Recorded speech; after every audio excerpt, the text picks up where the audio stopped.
50 megawatts. That's the peak power capacity of what Tesla has planned for a patch of Mojave Desert scrubland sitting directly beside California's largest gas station. To put that into perspective, that's enough electricity to power an entire mid-sized residential neighborhood at full load. And Tesla intends to generate a significant portion of it from solar panels positioned directly above the heads of customers eating lunch, while their cars charge in the bays just outside. Nobody in the fuel retail industry saw this coming, and the ones who should be most concerned are only now beginning to understand what's actually being built next door. For decades, there was an unspoken rule that every driver on the Los Angeles to Las Vegas run understood instinctively. When the fuel gauge dropped to a quarter tank somewhere along Interstate 15, you pulled into Eddy World. No debate, no alternative worth considering. California's largest gas station stood in the heart of the Mojave Desert like a fixed point of navigation, a landmark so embedded in road trip culture that drivers referenced it not as an address but as an orientation point. Millions of vehicles pass through every year. Nothing challenged that position. Then, in March 2026, a construction permit application landed with local planning authorities. When industry observers examined the site plans, not one of them reached for the phrase charging station to describe what Tesla was preparing to build on the land directly adjacent to Eddy World. The word they used consistently was complex. That distinction in language matters enormously. To understand why, you first need to understand how Eddy World actually makes its money. Not how it markets itself, but how the financial model functions beneath the surface. Fuel profit at a gas station in America runs at roughly 1 penny per gallon. That figure is essentially impossible to build a sustainable business upon by itself. The entire commercial logic of a traditional gas station, regardless of its size, rests on a single question: how long does a customer stay after their tank is full? The answer is typically 3 to 4 minutes. Long enough to grab a bottle of water, long enough to pick up a snack at eye level, occasionally long enough to decide on a sandwich. Gas stations don't survive on gas. They survive on the impulse purchases customers make in those few minutes before they get back behind the wheel. Now consider what Tesla is designing at Yermo. A full charge at a V4 supercharger takes somewhere between 15 and 30 minutes. Not 4 minutes, 15 to 30. That window is long enough to sit down for a proper meal, long enough to have a coffee, respond to emails, and feel like you've genuinely rested, long enough to transform a mandatory stop into something a driver might actually look forward to. The entire Eddy World 2 complex is structured around that window of time. A restaurant, commercial space leased to outside food, beverage, and retail brands, solar canopy roofing spread across the charging areas, a dedicated lane for the Tesla Semi, the long-haul electric truck that requires entirely different infrastructure from a standard passenger vehicle. This isn't a charging station with a few added amenities bolted on as an afterthought. This is a commercial center designed from the ground up around the act of charging. The business logic separating the two models comes down to one fundamental point. Eddy World draws customers because they have no other practical option. When you're out of gas in the Mojave Desert, you stop. The Tesla complex at Yermo is designed to draw customers because there's something there genuinely worth 30 minutes of their time. One model sells necessity, the other sells experience. And throughout the history of retail, experience has consistently produced higher margins and, more importantly, generates the kind of loyalty that necessity can never create on its own. So why 400 stalls?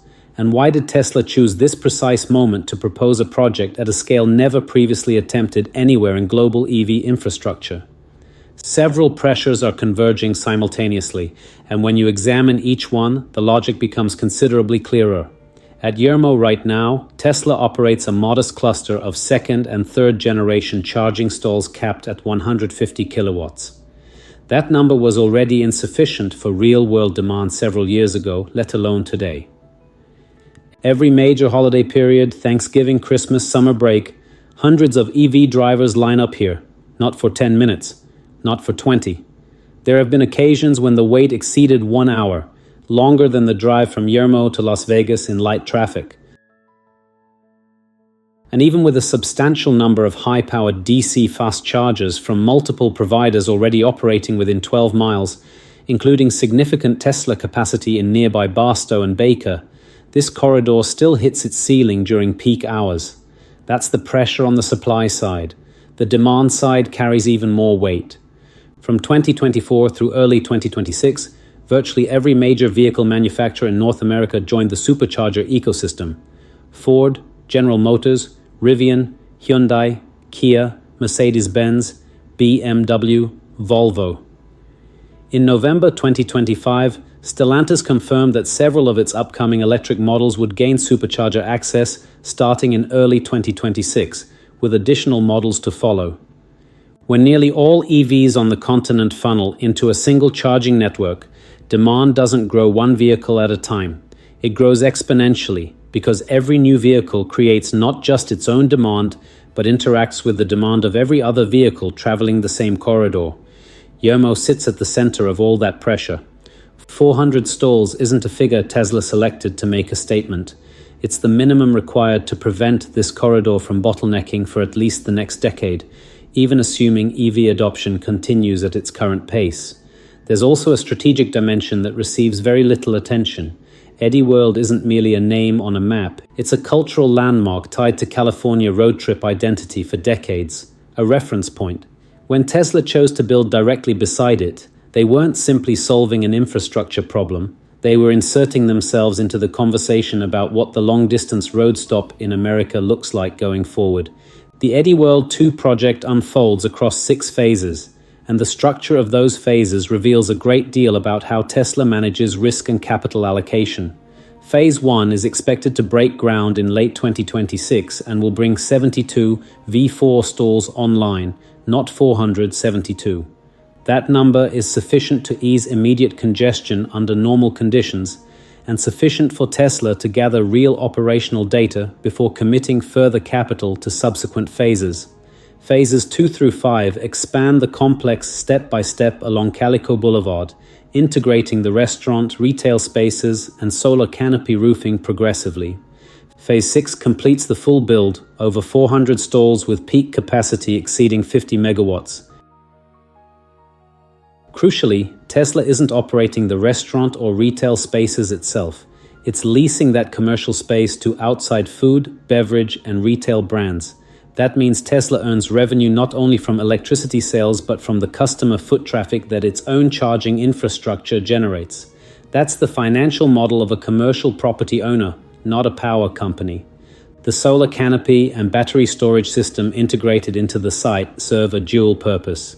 They generate on-site power during peak daytime hours and store that energy to reduce grid demand during the most expensive pricing windows. Economically, this is how Tesla reduces long-term operating costs, because grid electricity purchased at peak rates can cost many times more than power generated on-site.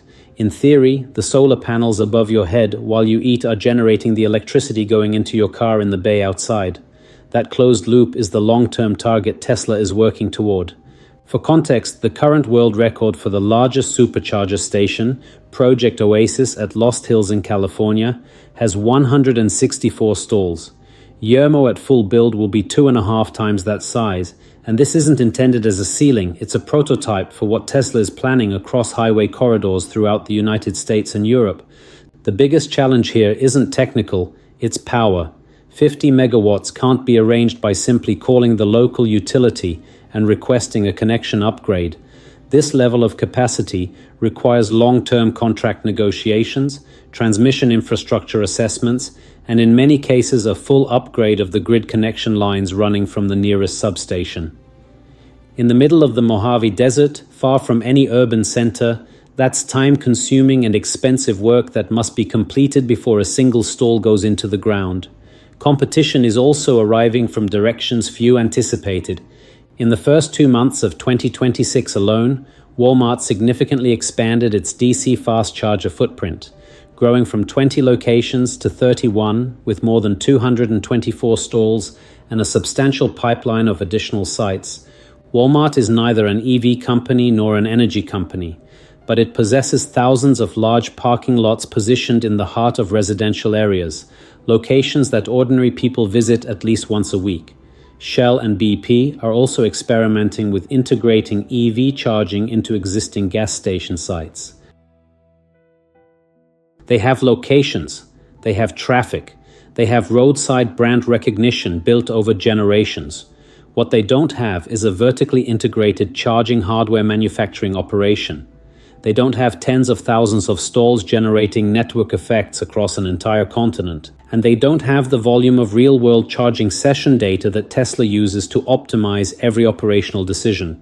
That gap can't be closed with investment capital alone. The broader picture is stark. BCG projects that by 2035, up to a quarter of gas stations in the United States will close. In markets with high EV adoption, fuel profit margins could fall dramatically. Bloomberg projects that the total count of public charging stations in the US will surpass the total count of gas stations within this decade. And here's the detail most people overlook entirely. The number of gas stations in the US has been declining steadily for 3 decades. Not because of electric vehicles, because fuel margins have always been so thin that smaller independent stations couldn't survive on their own. EVs didn't start this trend. They're accelerating a process that began long before anyone was thinking about Tesla. J.D. Power, the independent ratings organization, ranked Tesla first in fast-charging customer satisfaction by a considerable margin over the average for non-Tesla networks. That gap isn't a coincidence. It's the accumulated result of controlling the entire value chain, from hardware manufacturing and installation through to operations and maintenance, for years longer than any competitor. Business history offers a sobering warning to those watching from the traditional fuel retail side. Kodak understood digital photography as far back as the 1970s and still went bankrupt over film decades later. Blockbuster had the opportunity to acquire Netflix for a modest sum in 2000 and passed. Not because those companies lacked information, but because when the existing business model is still generating profit, it's extraordinarily difficult to invest heavily in something that might ultimately destroy what you've already built. Eddy World is facing its own version of that dilemma, and Tesla, by building directly next door, is placing that question in front of them every single day. Yermo isn't the end of Eddy World. But it's clear, visible evidence that the future of the long-distance road stop is being rewritten, one phase at a time in the middle of the desert, right beside the landmark that once seemed immovable. If this analysis raised questions you want to explore further, or if there's an angle you think deserves a closer look, drop it in the comments below.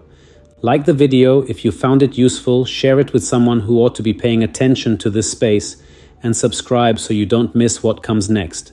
Thank you for staying with it all the way to the end.